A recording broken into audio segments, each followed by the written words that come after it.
उत्तर प्रदेशातील सर्व शाळांमध्ये विद्यार्थ्यांनी वृत्तमानपत्र वाचलीच पाहिजे असा कायदा करण्यात आला आहे. तेथील सरकारनेच हा कायदा केलेला आहे. सध्या वाचनाची सवय दिवसेंदिवस कमी होत आहे. असं असतानाच उत्तर प्रदेश सरकारने हा आदेश काढावा, याला अत्याधिक महत्त्वाचं स्थान दिलं पाहिजे. उत्तर प्रदेश राज्यातील सर्वात प्राथमिक आणि माध्यमिक शाळांमध्ये या गोष्टीबाबतची सक्ती करण्यात आलेली आहे. ही अत्यंत महत्त्वाची आहे. मुलांना आयुष्यात शालेय जीवनात हा काळ अत्यंत महत्त्वाचा टप्पा असतो. चांगल्या शाळांमध्ये विद्यार्थ्यांच्या विकासासाठी बरेचसे उपक्रम राबवले जातात. त्यामध्ये वाचन संस्कृतीला पोषक असा हा उपक्रम विद्यार्थ्यांना अनेक गोष्टीबाबत नवी दृष्टी देईल, यात अजिबात शंका नाही. उत्तर प्रदेश सरकारने माध्यमिक आणि प्राथमिक शिक्षण विभागाच्या सचिवांनी हा आराखडा निश्चित केलेला आहे. उत्तर प्रदेशात हिंदी भाषा आहे, त्यामुळे उत्तर प्रदेशातील हिंदी भाषिक विद्यार्थ्यांची हिंदी आणि इंग्रजी या दोन्ही भाषेतील वृत्तमानपत्र वाचलीच पाहिजे असा आदेश आहे. वृत्तमानपत्राच्या वाचनाला प्रोत्साहित करण्यासाठी प्रायोगिक तत्वावरती काही वृत्तमानपत्रे आणि मासिके प्रसिद्ध करण्यात येणार आहेत. विद्यार्थ्यांनी 8वी पास केल्यानंतर त्यांच्या आकलनामध्ये समृद्धी येते. 9वी ते 12वी पर्यंतच्या विद्यार्थ्यांना उपयोग करून उत्तर प्रदेशमध्ये एका संपादकीय मंडळ स्थापन करण्यात येणार आहे. त्यांच्यापैकी जे लिहिते असतील त्यांना प्रोत्साहन देऊन त्यांना लिहिले केले जाईल. त्याबरोबरच सरकार शब्दकोडे सडोकू यांचा अभिनव स्पर्धा आयोजित करण्यात येणार आहेत. या शालेय विद्यार्थ्यांना ज्या बातम्या महत्त्वाच्या वाटत असतील त्यांनी कात्रणं कापून त्यांचा संग्रह करण्यासाठी सांगण्यात आलेला आहे. त्यामुळे विद्यार्थ्यांच्या आवडीचा विषयाचा कल सुद्धा कळेल.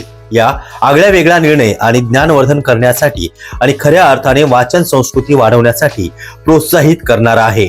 यामध्ये अजिबात दुमत नाही.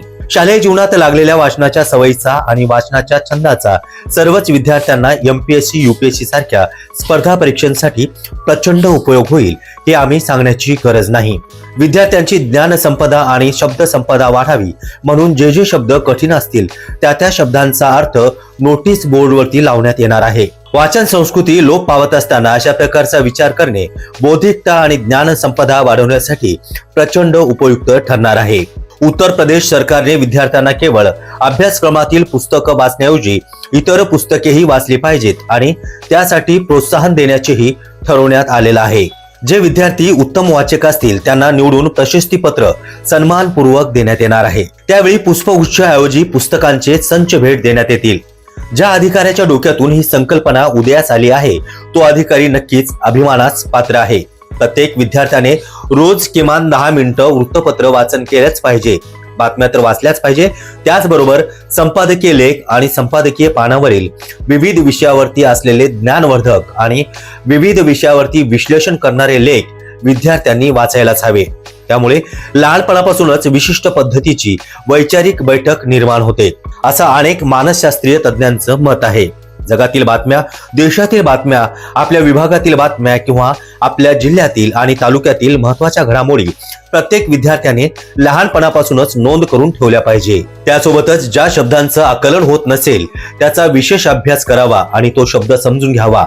हा उपक्रम संपूर्ण देशासाठी लागू करण्यात आला तर खरंच किती बहार येईल असं आम्हाला वाटते.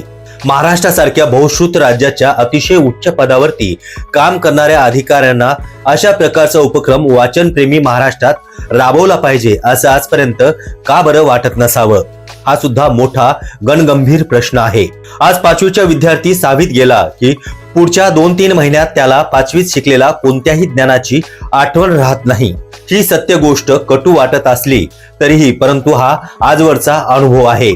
घोकमपट्टी करून वरच्या वर्गात जाणे म्हणजे ज्ञानवृद्धी झाले असं अजिबात समजू नये. आपण जे काही शिकत आहोत ते आत्मसात केले आहे की काय, त्यामुळे आपली शब्द संपदा वाढली आहे का, आपल्या ज्ञानाची उंची वाढली आहे का, या प्रश्नासोबतच आपण जे शिकलो त्याने आपली बौद्धिक क्षमता आणि वैचारिक पातळी सुधारली आहे का, याचा व्यापक विचार करणं गरजेचं आहे.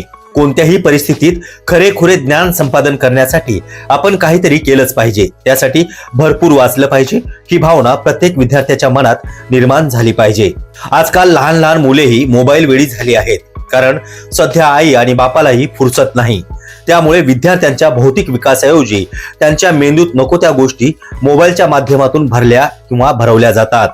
आजकालच्या अनेक वृत्तपत्रात खून, मारामारी, बलात्कार, ड्रग्ज, रॅकेट वगैरे सारख्या बातम्या पहिल्या पानावरती स्थान मिळवतात. खरं पाहता समाजातील अधोगतीला ही वृत्तपत्र जबाबदार नसतील, तरीही पांढऱ्यावरती काळं करण्यासाठी अशा वृत्तपत्रांना या बातम्या छापाव्या लागतात.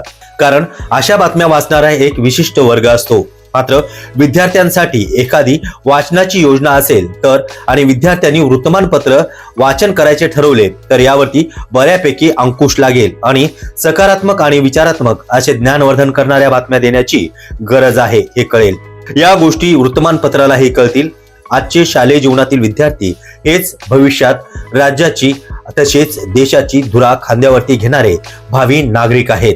आपल्या महाराष्ट्रातील भावी पिढी ज्ञानी व्हावी यासाठी आपला महाराष्ट्र सरकारनेही याच धर्तीवरती वाचन हमी योजना राबवावी असं आम्हाला सुचवावं वाटतं. संपूर्ण राज्यातील ज्ञानोपासक अशा प्रकारच्या उपक्रमाची वाट पाहत आहेत.